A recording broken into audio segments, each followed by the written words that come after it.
একটা অবস্থা। তো ভিডিওটা আসলে অনেক বড় হয়ে গেছে, আপনারা তো এমনিতেই ভিডিও তেমন একটা দেখতে চান না। তবে আজকের ভিডিওটাও অত্যন্ত অ্যাডভেঞ্চার ছিল। আশা করি যদি পুরো ভিডিওটা দেখেন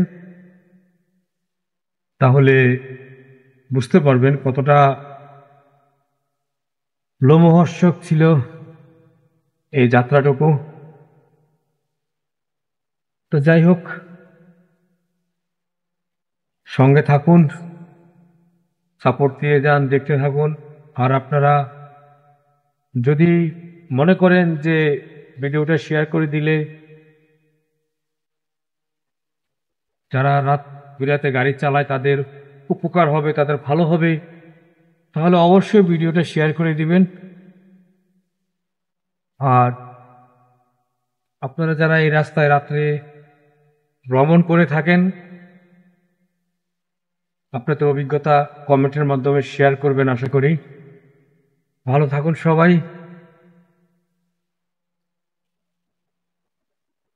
আমি আপনাদের প্রিয় বন্ধু খোকন আহমেদ আকাশ সব সময় চেষ্টা করি আপনাদের জন্য বিনোদনমূলক ভিডিও নিয়ে হাজির হওয়ার জন্য। তো যাই হোক,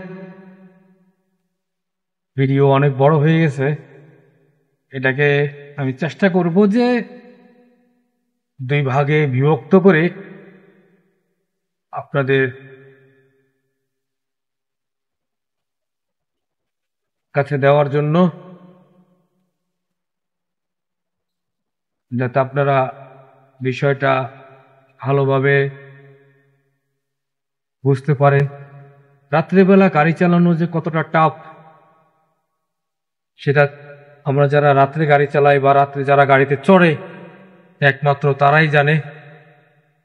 রাত্রে গাড়ি চালানো সত্যি অত্যন্ত দক্ষতার একটা ব্যাপার, ধৈর্যের একটা ব্যাপার, অভিজ্ঞতার একটা ব্যাপার।